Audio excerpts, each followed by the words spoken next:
Então é Natal e o que você fez? Bem, hoje à noite é Natal, né? Muitos de vocês vão se encontrar com a família, com amigos, com quem quer que seja, né? Com seu marido, com sua esposa.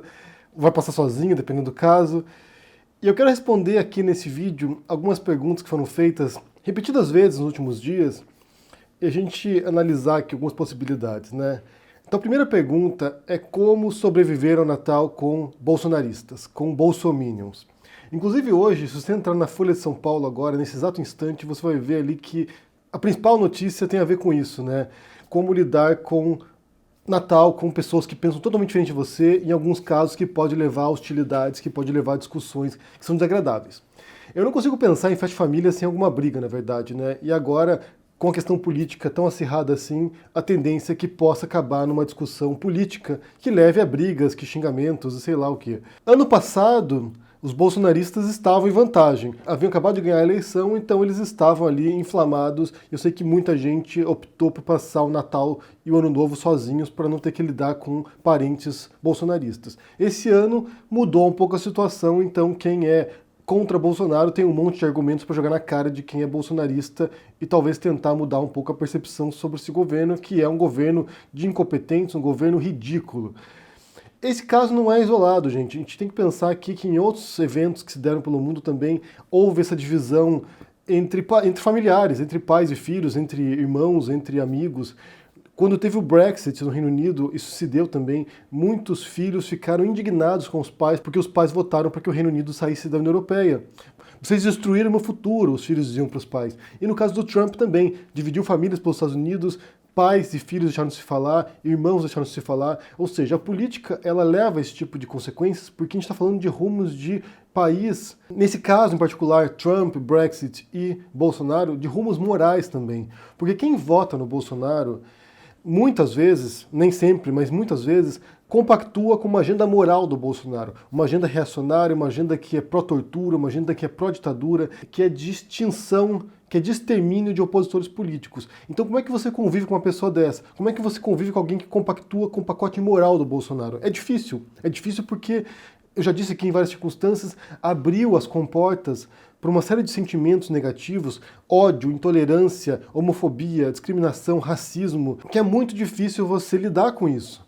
É muito difícil você lidar com um parente racista, um parente homofóbico, e você tem que sentar na mesa com essa pessoa e fingir que é normal você conviver com essa pessoa. É o velho e bom paradoxo da tolerância. Até que ponto você pode tolerar o intolerante? E um cálculo que tem que ser feito é se realmente vale a pena romper os laços com os familiares, dependendo do perfil dessas pessoas, obviamente, ou manter o laço com eles. Se você optar por manter os laços, é importante que você estabeleça limites. Olha só, vamos lá, vamos jantar, vamos nos reunir hoje, vamos celebrar o Natal, mas manter alguns temas fora de pauta. É bom jogar de maneira transparente para evitar esse tipo de conflito. Obviamente não evita, alguém vai falar merda, mas isso acontece.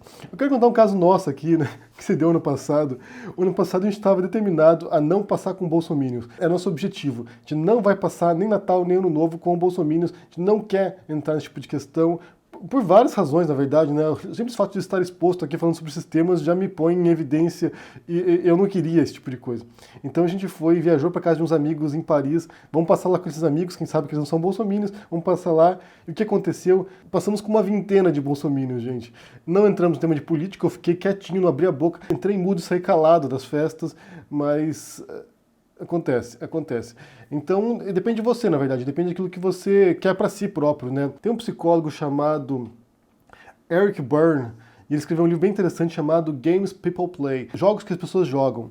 E ele foi um dos primeiros a aplicar a teoria dos jogos às interações sociais nossas, as interações interpessoais nossas, a psicologia. Então, na verdade, quando você lida com outras pessoas, geralmente você está jogando um jogo com essa pessoa.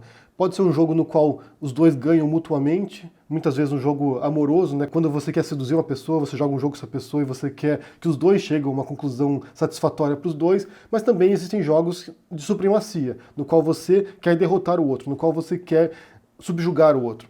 E jogos políticos são assim. Quando você tem debates políticos, um quer convencer o outro que você está certo, que você tem a razão e que o outro está errado. Então, geralmente, alguém ganha e outro perde nesse tipo de jogo, ou os dois perdem também. Os dois acabam saindo frustrados porque a interação não foi satisfatória. Isso tem a ver com uma outra pergunta que me fizeram também recentemente, se vale a pena debater com a pessoa, mesmo sabendo que você não vai conseguir convencer essa pessoa, mesmo sabendo que vai ser infrutífero, que a discussão vai acabar em briga. Se vale a pena discutir com um bolsominion. E aqui depende muito de você, na verdade, né? Depende daquilo que você quer para si. Se você quer praticar a arte discursiva, a arte dos debates, se você quer tentar expor os seus argumentos e tentar, sabe, jogar como um jogo de xadrez, tentar conquistar posições e derrotar o seu opositor, ou se você quer de fato convencer a pessoa do seu ponto de vista. Se for o primeiro caso, aí participe dos debates, vá nas discussões, se envolva com isso. Eu já fiz muito isso, na verdade. Eu no Orkut, por exemplo, na época da antiga rede social Orkut, eu participava de debates intermináveis. Eram páginas e páginas de discussão intermináveis. E era um exercício, na verdade. Você estava praticando a arte de debater. Você vai lá, expõe sua posição, contrapõe os argumentos. Então você vai lá praticando como defender suas ideias. Agora, se você realmente busca um debate genuíno, um debate de busca pela verdade, você tem que encontrar um interlocutor que realmente esteja disposto a buscar a verdade com você. E aí isso é difícil, isso é muito raro, na verdade. São pouquíssimos casos onde você vai encontrar alguém, um debatedor que esteja genuinamente querendo buscar a verdade junto contigo. Isso quase nunca acontece. Então, nesse ponto, se você quer passar com sua família e tem vários bolsonaristas lá, eu proporia não falar de política. Olha, não vamos abordar o tema do governo, vamos falar de temas triviais, que é o que propõe o Joel Pinheiro da Fonseca num artigo na Folha hoje também. Então vamos pôr pano quente nesse assunto aqui, fingir que não está acontecendo nada e vamos fingir que a gente é uma família que não é disfuncional. Para mim, pessoalmente, é difícil. Justamente por causa da natureza daquilo que eu faço aqui no YouTube. Se fossem outras circunstâncias, fingiria que nada está acontecendo e deixaria passar. Mas faz muito tempo que eu não passo o Natal com meus parentes no Brasil, muito tempo mesmo, olha, mais de 15 anos, e não passaria agora porque a situação piorou, né? Porque agora realmente eles votaram no Bolsonaro e aqui, como eu disse, é uma questão de valores civilizatórios, morais. Se alguém votou no passado no Bolsonaro, a antropóloga Isabela Calil traçou 16 perfis de eleitores do Bolsonaro. Ou seja, nem todo eleitor do Bolsonaro é igual. Alguns votaram porque não queriam votar no PT de maneira nenhuma, preferiam a morte a votar no PT, outros votaram por outras questões. São inúmeras perspectivas das quais as pessoas partiram para votar no Bolsonaro. De fato, você tem um segmento, um percentual, que são pessoas que compactuam com ele, como eu disse no começo. Então, assim, esse pessoal que ainda hoje, depois de 12 meses de governo Bolsonaro, ainda defendem o Bolsonaro, as pautas morais do Bolsonaro, aí é difícil. Aí é difícil conviver, aí para mim realmente extrapolou todos os limites. Alguém depois de 12 meses ainda apoia Bolsonaro, Weintraub, Damares, essa família maluca que está no poder agora, não dá. Realmente, aí é outro patamar de discussão, aí não dá, aí realmente é difícil. Mas eu quero saber de vocês, Ale, o que vocês vão fazer esse ano, se vocês vão passar com a família ou não, o que vocês vão aprontar. Eu vou passar com minha esposa, com meu filho e com os amigos aqui que compõem a nossa base Ursal na Espanha, ou seja, não são bolsonaristas, acho que não vai ter nenhum bolsonarista a princípio, e é melhor assim. E outra pergunta que eu quero responder também, que me fizeram no vídeo que eu publiquei dias atrás aqui sobre como eu me tornei ateu, e que foi um vídeo bastante surpreendente a reação que eu tive aqui. É um dos vídeos que eu mais recebi comentários, eu senti que muita gente queria contar suas histórias. Então foi muito legal ver o relato de vocês, eu li praticamente tudo que está lá, o relato de vocês, a experiência que vocês passaram também, tanto quem ainda é religioso, quem ainda acredita em algum tipo de entidade transcendental, quanto aqueles que também percorreram esse caminho da descrença. Então é legal saber a história de vocês. Eu vi gente falando aqui que não pode contar para a família dele que não acredita em nada, que finge que acredita ainda. Um outro que disse que foi pastor evangélico, se tornou ateu enquanto era pastor e continuou no ministério durante anos ainda, porque era o trabalho dele. Então foram várias histórias bastante comoventes e interessantes sobre o processo de se tornar ateu. Ainda mais um país extremamente religioso como o Brasil.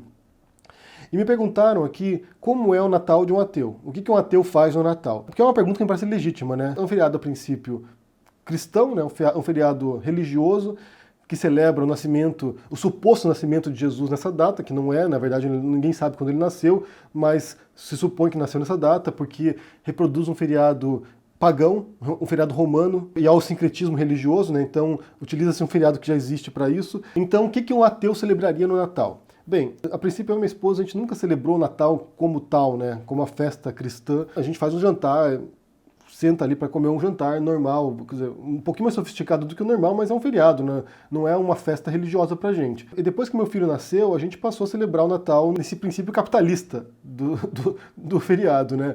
De presentear, Papai Noel, essas coisas. Então não é um feriado religioso pra gente e nem será hoje. A gente vai se encontrar com nossos amigos aqui e será uma festa, uma confraternização, como a gente faz ao longo do ano também. Se encontrar com os amigos, fazer um jantar junto, sabe, confraternizar, não é nada religioso, não tem esse caráter sagrado, nada disso. É uma festa capitalista que a gente celebra aqui, de presentear uns aos outros, e é isso. Inclusive, em boa parte do planeta atualmente, o fator capitalista é muito mais importante do que o fator religioso. Tanto que é o período do ano mais esperado pelo comércio, porque é o período no qual eles vendem pilhas e pilhas de produtos. E para muita gente, o mais importante é o presente que vai ganhar. Então a festividade é compra muita gente. É um encontro com pessoas que você gosta, um jantar, só que sem fator religioso no fundo. E vale lembrar também que essa festividade não é só de cristãos, né? Os judeus celebram o Hanukkah, que são vários dias seguidos, tem o Kwanzaa, tem outras festividades que não são vinculadas necessariamente ao cristianismo. Então, muitas famílias no mundo inteiro, de outras religiões, também se encontram nesse período aqui para celebrarem juntas alguma coisa. E uma coisa que eu gostava muito em Nova York, quando eu morei lá, é quando chegava nesse período, como tinha muitos judeus e muitas pessoas de outras religiões também, e muitos ateus também, muitas pessoas que não têm nenhum tipo de fé, era Felizes Festas, porque, na verdade, são festas diferentes que você pode celebrar. E só um fato que eu devo mencionar também aqui, na Espanha você tem muita gente que não tem fé, ou que não segue nenhuma religião, ou que é católico só nominalmente, não praticante. Então, as questões religiosas aqui não são debatidas no modo como são no Brasil. A festividade aqui, na verdade, né, de fato, a troca de presentes se dá em janeiro, na festa dos Reis Magos aqui, que é quando os Reis Magos chegaram para entregar os presentes para Jesus, então é quando eles trocam os presentes, mas a questão religiosa aqui não é debatida diariamente, não tem expressões religiosas como você no Brasil, né, vá com Deus, Deus te proteja, isso você não ouve no dia a dia. Então, assim, eu não me lembro de nenhuma circunstância aqui na Espanha, desde que eu moro aqui, já são vários anos. Primeiro morei em Madrid, agora aqui no sul da Espanha, e realmente não me lembro de nenhuma circunstância de sentar com o espanhol e debater assuntos religiosos, falar de Deus. Não é um tema que surge aqui. Eu imagino que para muitos espanhóis também celebrar o Natal não tem nada a ver com a questão religiosa. Não é algo que você tem que confrontar diariamente como é no Brasil. No Brasil acaba sendo inevitável você ter que abordar certas questões religiosas. Fora não é assim mesmo. Então espero ter respondido essas perguntas de vocês aqui. Desejo para vocês um feliz feriado para vocês, feliz festas para quem celebra o que quer que seja, Feliz Natal, Feliz Hanukkah, o que quer que seja. Vocês celebrem do modo que vocês queiram e que sejam felizes, na verdade, né? Estejam junto de pessoas que vocês amam, que gostam de vocês, que não causem confusão, que não causem discussões desnecessárias e que constranjam-os demais.